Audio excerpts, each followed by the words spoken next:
केरला के वायनाड से, और क्या अब राहुल गांधी की मुश्किलें बढ़ेंगी? और यदि इस नोटिस को देखें, जिस तरह से निर्णय लिया गया है, उससे तो ये नजर ही आ रहा। लेकिन अब इस पर सियासत बड़ी तेजी से गरमाने वाली है।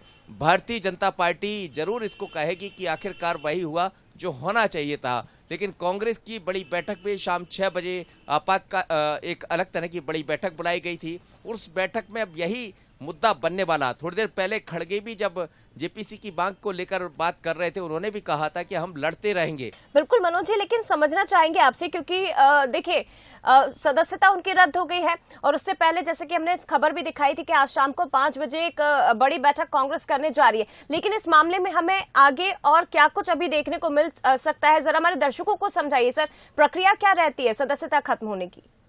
देखिए, किसी भी मामले में जब कोई मामला दर्ज होता है और उसमें सजा सुना दी जाती है, तो नियम तो ये कहता है, जैसा लोकसभा ने उस नियम का पालन भी किया है 1871 का, और उस नियम के तहत ही आगे बढ़े। लेकिन इस नियम में ये भी कहा गया है कि यदि सजा का प्रावधान होता, हालांकि उनको जमानत मिल गई है, जमानत मिलने के बाद फिर वो आगामी बड़े कोर्ट में जाएंगे, हाई कोर्ट जाएंगे, सुप्रीम कोर्ट जाएंगे। लेकिन उससे पहले चूंकि अब उनको एक तरह से सजा का प्रावधान तो हो ही गया, लेकिन जमानत मिली है, तो उसी को आधार बनाकर कहा गया। तो हमें लगता है मुश्किलें और बढ़ेंगी। लेकिन अब ये मसला यहाँ नहीं रुकेगा। स्वाभाविक है कि कांग्रेस न्यायालय में जाएगी, कानूनविदों की जानकारी लेगी, और इसमें कई तरह की जानकारी लेने के बाद अब कांग्रेस यहाँ रुकने वाली नहीं है।